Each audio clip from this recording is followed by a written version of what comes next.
Assalamualaikum Ananda, ketemu lagi dengan Ustazah dalam video pembelajaran tematik.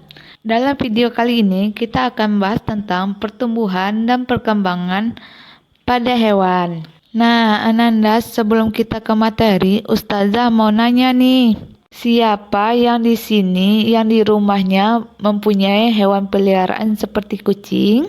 Nah, kira-kira yang memiliki hewan peliharaan kucing, apakah kalian pernah mengamati tidak ya? Kucing itu melahirkan atau bertelur ya. Lalu contoh hewan yang lainnya seperti ayam. Apakah ayam itu melahirkan atau bertelur ya? Nah, untuk mengetahuinya, hari ini kita akan bahas tentang pertumbuhan dan perkembangan pada hewan, serta cara perkembangbiakannya. Yuk sama-sama menyimak materinya ya. Setiap makhluk hidup itu pasti memiliki pertumbuhan dan perkembangan. Salah satunya hewan.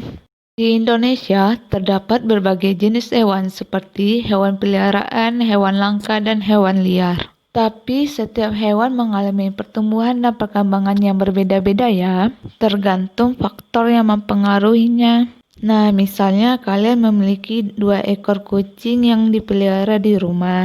Tetapi kucing yang pertama tubuhnya lebih kecil daripada kucing yang lainnya. Itu terjadi karena ada faktor yang mempengaruhi pertumbuhan dan perkembangan kucing tersebut. Nah, faktor-faktor yang mempengaruhi pertumbuhan dan perkembangan pada hewan terbagi menjadi 2 ya, yaitu yang pertama faktor internal, yaitu faktor yang terdapat pada tubuh hewan meliputi genetika induknya dan hormon dalam tubuh hewan tersebut.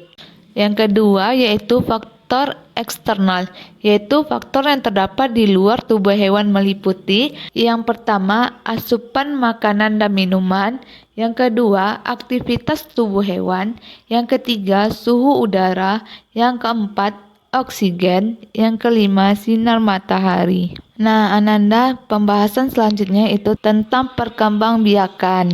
Nah, ada yang tahu nggak ya perbedaan antara perkembangan hewan dan perkembangan biakan hewan itu apa ya?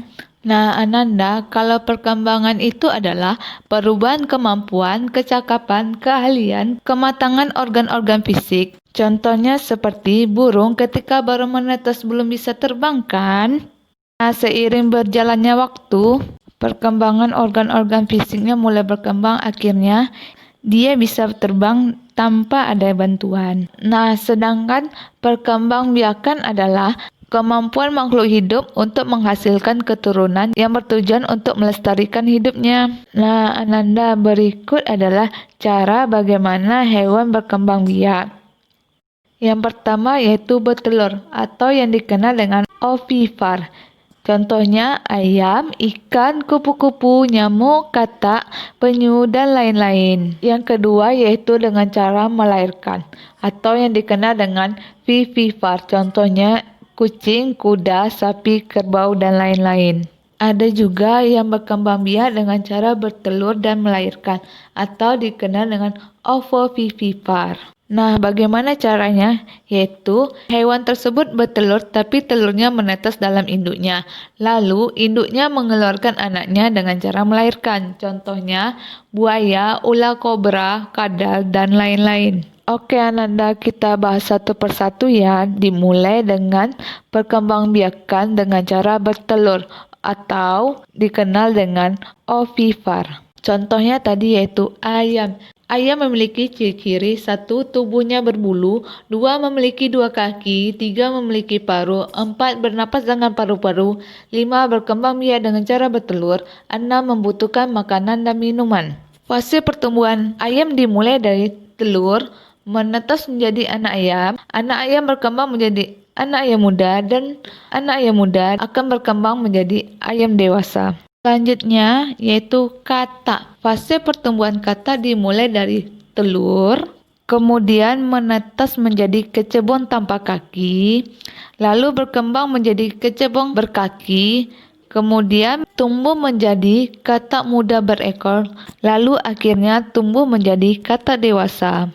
Hewan lainnya yang bertelur yaitu ikan. Ikan memiliki ciri-ciri 1. Bernapas dengan insang, 2. Bergerak dengan cara berenang menggunakan sirip. 3. Berkembang biak dengan cara bertelur. Fase pertumbuhan ikan dimulai dari telur atau dikenal dengan larva yang akan menetas menjadi ikan kecil lalu berkembang menjadi ikan dewasa.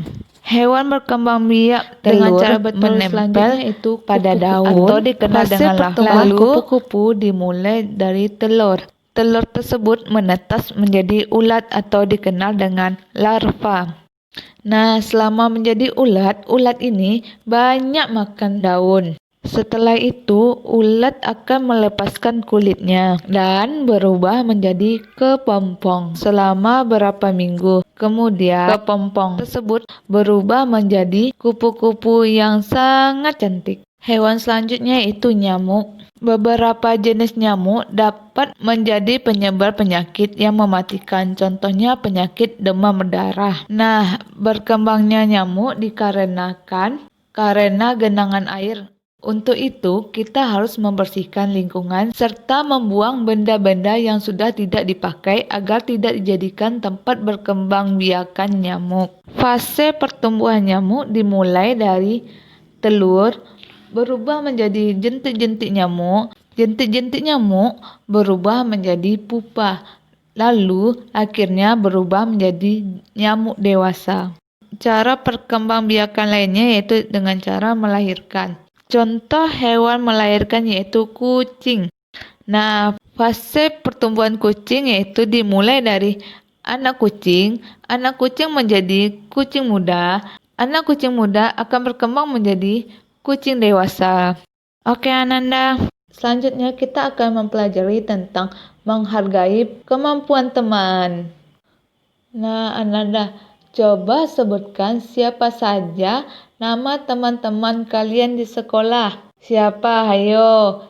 Masih ingat kan? Ayo, jangan sampai lupa ya nama teman-temannya. Selain keluarga, teman merupakan seseorang yang sangat kita butuhkan. Kenapa? Karena seorang teman bisa jadi teman penghibur saat kita sedih. Teman juga bisa jadi penyemangat saat kita putus asa. Terus, seorang teman bisa jadi pemberi nasihat untuk kita saat kita membuat kesalahan. Jika kita melakukan kesalahan, lalu ada seorang teman yang menegur kita, itu bukan berarti teman kita membenci kita, tapi teman tersebut peduli pada kita. Nah, di video sebelumnya, Ustazah telah menjelaskan bahwa Allah menciptakan manusia berbeda-beda. Semua perbedaan tersebut sepatutnya kita hargai termasuk kemampuan teman.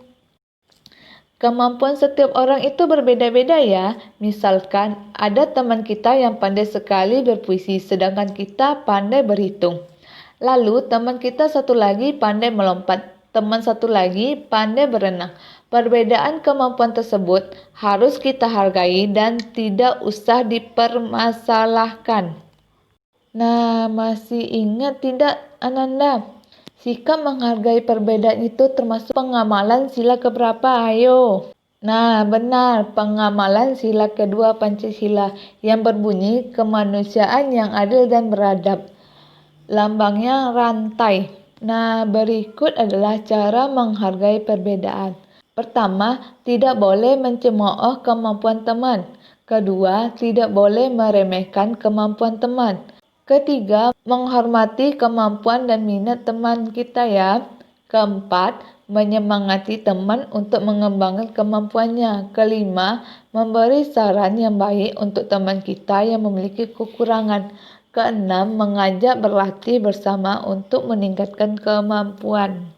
Kenapa sih kita harus menghargai kemampuan teman? Karena sikap saling menghargai kemampuan teman itu memiliki banyak manfaatnya. Contohnya seperti 1. Memiliki banyak teman. 2. Terciptanya saling menyayangi terhadap teman. 3. Dipercayai oleh teman. 4. Tidak akan terjadi pertengkaran. 5. Disenangi oleh teman dan lain-lain. Nah, mulai sekarang kita tidak boleh memilih-milih teman ya, tapi kita harus berteman kepada orang yang membawa kita kepada kebaikan. Nah, Ananda, semoga penjelasannya dapat bermanfaat ya. Tetap jaga kesehatan, tetap jaga semangat, tetap belajar. Wassalamualaikum warahmatullahi wabarakatuh.